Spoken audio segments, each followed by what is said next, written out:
বাংলাদেশের 1, 2, 3-এ পড়বে এরকম একটা প্রাইভেট কোম্পানির একজন বড় কর্মকর্তা। ওই অফিসে আমার একটা কাজ ছিল, ভাইয়ের সাথে একদিন দেখা হয়ে গেল। উনি আমাকে দেখে খুব আবেগ আপ্লুত হয়ে গেলেন। পরে ওনার অফিসে গেলাম, এক সময় গেলাম, চা খেলাম। উনি আমাকে বললেন, ভাই আপনার একটা কথা শুনে আমার জীবন পরিবর্তন হয়েছে। আমি বললাম, কি পরিবর্তন হয়েছে? মানুষ বেনামাজি নামাজি হয়ে গেছে এরকম কিছু?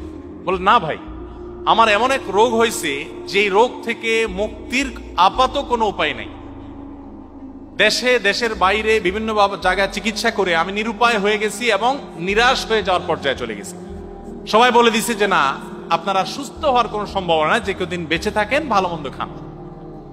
বলে যে কোম্পানির কাজ ছেড়ে রেখে আমি গ্রামে চলে আসছি এবং শুধুমাত্র অপেক্ষা করছি যে আমার কখন সময় শেষ হয়। এরপর উনি বললেন যে আপনার একটা আলোচনা শুনে তাহাজ্জুদের সময় আল্লাহর কাছে চোখের পানি ফেলে চাওয়ার যে গুরুত্ব এটা বুঝে এটা শুরু করলাম।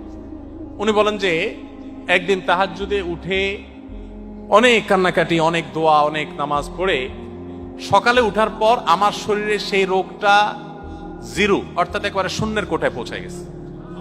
চুল পরিমাণ কোনো অসুবিধা আমার নেই মনে হয়েছে।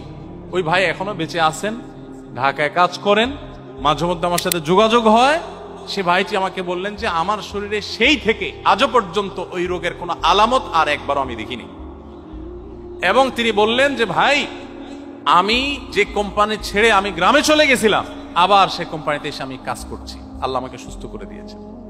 অসুস্থ হয়ে গেছেন, সুস্থ হন নাই, খুব পেরেশান আছেন, আপনি আল্লাহর কাছে তাহাজ্জুদের সময় উঠে চোখের পানি ফেলে একদিন না, সম্ভব হলে নিয়মিত আপনি একটু নিবেদন করতে থাকেন। দুহাত তুলে আল্লাহর কাছে মন ভরে একটু কাঁদেন, একটু চোখের পানি ফেলেন, সেজদায় লুটিয়ে পড়েন এবং কাঁদতে থাকেন।